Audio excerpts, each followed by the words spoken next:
Absolutely, because John said that in John, 1 John 4:2. He said, I'm warning you about the Antichrist, but I want to tell you something else. Even at the time when John was writing those epistles in the latter part of the first century, there were many Antichrists already. The spirit of Antichrist was already on the scene.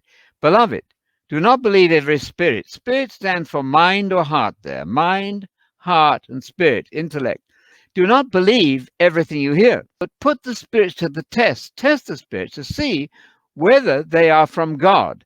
When you hear something preached, you are to say, now, is this from God? I need to assess this by testing the spirits. Why does he say that? Many false prophets already, when he was writing, have gone out into the world. They've gone out on their mission. Many fake preachers have gone out into the world.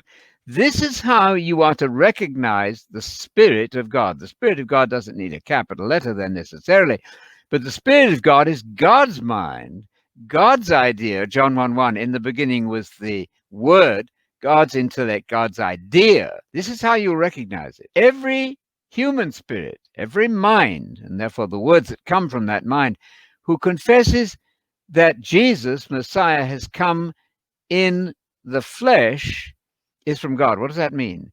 Every preacher who confesses that Jesus is fully human, flesh is the human being word in the Bible. And I have to tell you that in the triune Trinitarian system, Jesus is said to be man, but not a man. I'll repeat that. Jesus, in that Trinitarian system that many of your friends are perhaps associated with, Jesus is officially, and people don't even know this because they don't bother to read and find out, but according to that Trinitarian system, Jesus is said to be man in a generic sense, but not a man.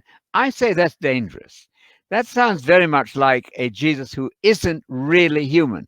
The whole point of Jesus is that he's the second Adam. He has to be a human being. He has to be descended from David, his forefather. He can't be older than David, his ancestor. And he began, in fact, in the womb of his mother, Mary, by miracle. So Luther, I want to tell you and add this fact to your treasury of information. Luther said that should be translated, the one that Carl's just had up there. It should be anybody who says that Jesus didn't come into the flesh. No, that's not what it says. He was trying to turn it on its head and make that then an anti-Trinitarian argument from John. John had never heard of the Trinity. He wasn't interested in the Trinity. And he warned, so the answer to the question, that the good comment that somebody just gave, there were many antichrists. John said that. And the test was, who do they say Jesus is? If they don't understand that Jesus is the human Messiah, descended from David through his mother, who was a David person, a descendant of David, then be careful. This is the comment I was making, to change the N, which is in the flesh, that's what John wrote, to change it into eis, which Luther and Calvin and others did, into the flesh. There's a vast difference between coming into the flesh and coming as fully human being. And John was warning against any system that doesn't insist on a fully human Jesus. Now, he wasn't, of course, just a man or a mere man.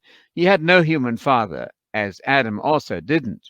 What John wrote was, this warning is against anybody who doesn't fully confess and believe that Jesus is en sarki, the Greek words there, in the flesh, i.e., earthly human person, I would say, rather than nature there.